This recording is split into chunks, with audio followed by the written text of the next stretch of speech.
Hey everyone, what's up? So on the last video that I made, my friend posted on my Facebook, well, he commented on the post and he made a good point. He was like, hey, have you ever thought about changing your background? Because like if you look at the videos I make, right, like the TV's always running in the background.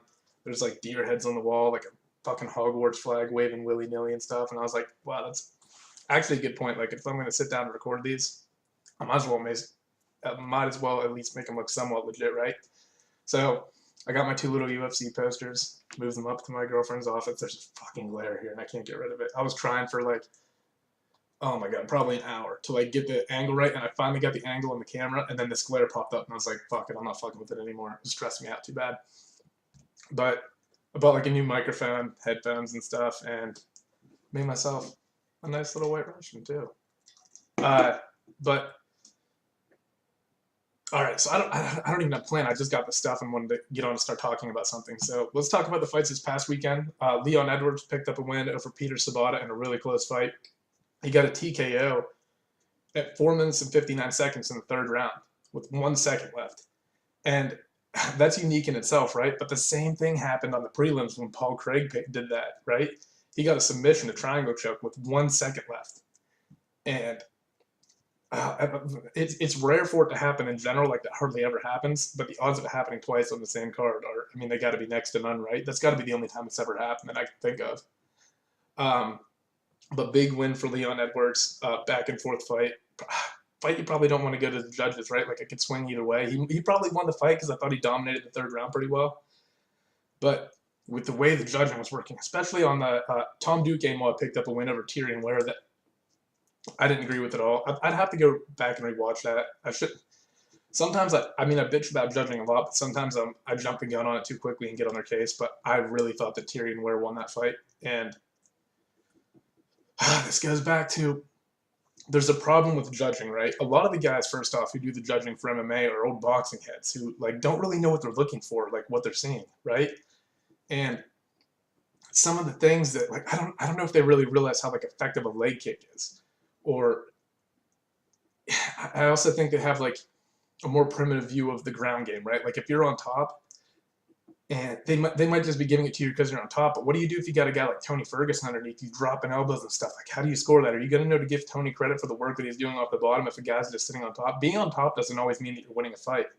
It just looks like you're controlling the person, right? So it tends to look more dominant. But if you got a guy like I just said, Tony Ferguson's a perfect example because he's always working off his back and throwing like nasty elbows from all these crazy angles, and he's always keeping you guessing. Like if he's on the offensive off his back, you have to give him credit for that. And I mean, that's not necessarily what I'm like. I'm not pointing to that problem in particular when I'm talking about the judging, but like it's just wrong. It's a fucked up system for a sport that people don't realize too. And there's a kid, Cajun Johnson.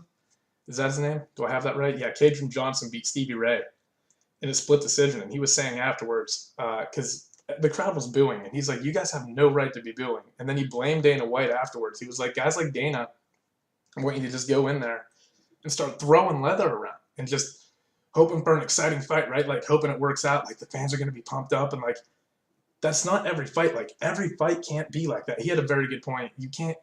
And here's the problem too: is obviously it's more fun to watch exciting fights, right? Like there's just more entertainment to it, but it's not going to be a reality. Like not every fight's going to be a barn burner, and you got to think like you've got these two guys who are going in there and playing basically a game of chess. Like they're trying to figure out what moves are going to work against who, right? Like who's going to be able to execute their game plan, and like it's so cerebral. Like fighting doesn't get enough credit for being as mentally taxing as it is, and a big there's a huge problem with fans in that you're going and you're watching these guys fight for 15 minutes, and what you're missing is all of the work that they fucking put in up until this point, right? Like you're only going to see 15 minutes of what they're able to put on display, and maybe the stuff that they've been drilling in camp just isn't working. Like maybe they have to abandon their game plan because what they thought was going to work isn't going to work. Like there's a ton of factors that go into it, and you're not seeing them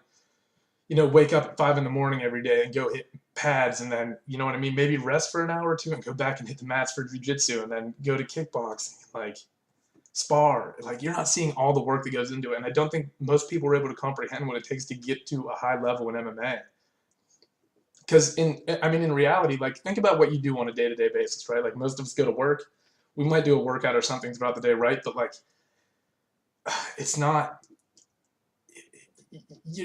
I'm sorry, but it's never going to compare any professional athlete for that matter. Like, people are always complaining about what professional athletes make. And it's like, okay, I'm getting way off track here. I'm just going off the rails. But you fucking pay to watch them do what they do, right? Like, they're making a ton of money because people want to see them do it. And B, their work ethic blows yours out of the water. Like, don't get me wrong, some people are just blessed with like God-given talent. They really are. Like, whether they apply it or not is up to them. But their work ethic is going to be so far superior to the average human beings, and people for whatever want to discredit that. Like, for whatever reason, I don't understand it. Like, you don't see all the hard work that goes in. You just get to see them fucking go out there and dribble a basketball and throw a football around for the hour or whatever the length of the game is, or the fight or whatever. You know what I mean? Like, you're not watching what goes on behind the scenes all the time, and the things that they're doing when the cameras aren't even on them. Like, you might see some off-season practices or something that are up for the public, and like guys like James Harrison are good for sports in general, because he posts a lot of his workouts online. He gives people a new respect, right? But I mean,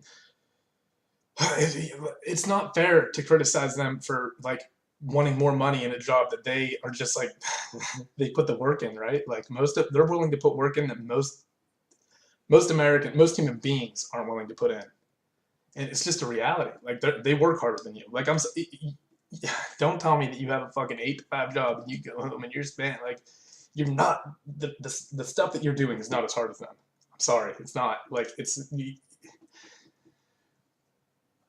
I don't think you can comprehend like the physical toll that these athletes are putting their bodies through, because you don't do it.